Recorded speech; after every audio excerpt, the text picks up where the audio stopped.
এখানে আমি দুটি মাসআলা আলোচনা করব। একটি মাসআলা হচ্ছে ওলামায়ে কেরামগণ সেটা উল্লেখ করেছেন, যদি কেউ কোরবানি করার সামর্থ্য রাখে, সে কি কোরবানি করবে এটা উত্তম হবে, নাকি সেই টাকাটা মানে মানে লোকদের, ফকির মিসকিনদের মাঝে বিতরণ করে দিবে, সদকা করে দিবে, কোনটি উত্তম হবে?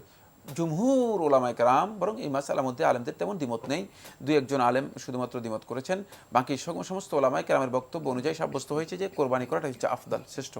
কারণ হচ্ছে এর মাধ্যমে ইরাকাতুদ্দাম, রক্ত প্রবাহ করার একটা যেই নির্দিষ্ট ইবাদত, হ্যাঁ একটা নির্দিষ্ট ইবাদত, এই ইবাদতের মাধ্যমে মানে আল্লাহ রাব্বুল আলামিন চতুষ্পদ জন্তুর মধ্যে মানে আল্লাহর যে হক রয়েছে সেই হকটাকে তাহকিক করার জন্য, এবং এটা তাওহীদের একটা পরিচয়। মানে যুগে যুগে মানে মানুষগণ তাদের যুগে যুগে মানুষগণ তাদের বিভিন্ন মূর্তি, প্রতিমা ইত্যাদির জন্য, এবং শয়তানের ইবাদতকারীগণ শয়তানের জন্য, তারপরে চন্দ্র সূর্যের জন্য এই ধরনের জবে করত। ফলে এটা আল্লাহ রাব্বুল আলামিনের জন্য যে জবে করা হচ্ছে, এটাকে তাহকিক করার জন্য, এই তাওহীদকে সত্যিকারভাবে বাস্তবায়ন করার জন্য আল্লাহ রাব্বুল আলামিন এই বিধানটি দিয়েছেন। তাই এজন্য আল্লাহ সুবহানাহু ওয়া তাআলা বলেছেন, ওয়ালিকুল্লিন জাআলনা মানসাকান, প্রত্যেকের জন্য আমি একটা মানসাক মানে কোরবানির একটা বিধান আমি দিয়েছি, প্রত্যেক জাতির জন্য বিধান দেওয়া হয়েছে।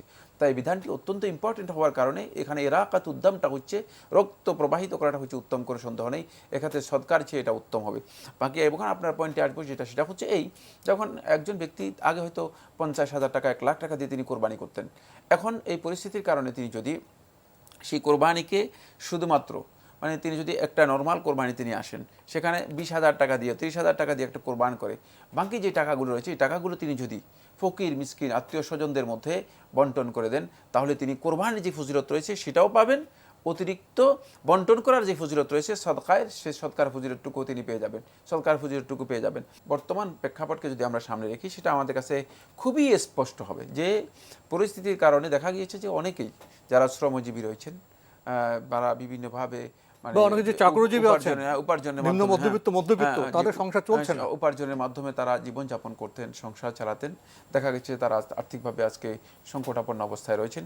সেক্ষেত্রে কেউ যদি তিনি তার কোরবানির পশু এটাকে একটু মিনিমাইজ করে, মানে আপনি হয়তো আগে হয়তো অনেক টাকার গরু দিতেন, সেখানে এখন আপনি একটা গরু দিলেন কিন্তু আর একটু কম দামে দিলেন, বাকি টাকাটা আপনি, যেহেতু আপনার কাছে সামর্থ্য রয়েছে, আর এই সামর্থ্য তো আল্লাহ সুবহানাহু ওয়া তাআলা দিয়েছেন, সুতরাং এটাকে আপনি যদি নিজের আত্মীয় স্বজনদের মধ্যে বন্টন করে দেন, যারা সমস্যার মধ্যে আছে, ফকির মিসকিনদের মধ্যে বন্টন করে দেন, অবশ্যই এর কারণে আপনি বর্তমান সময়ে নফল ইবাদতের মধ্যে শ্রেষ্ঠ কাজটি করলেন, এতে কোনো সন্দেহ নেই।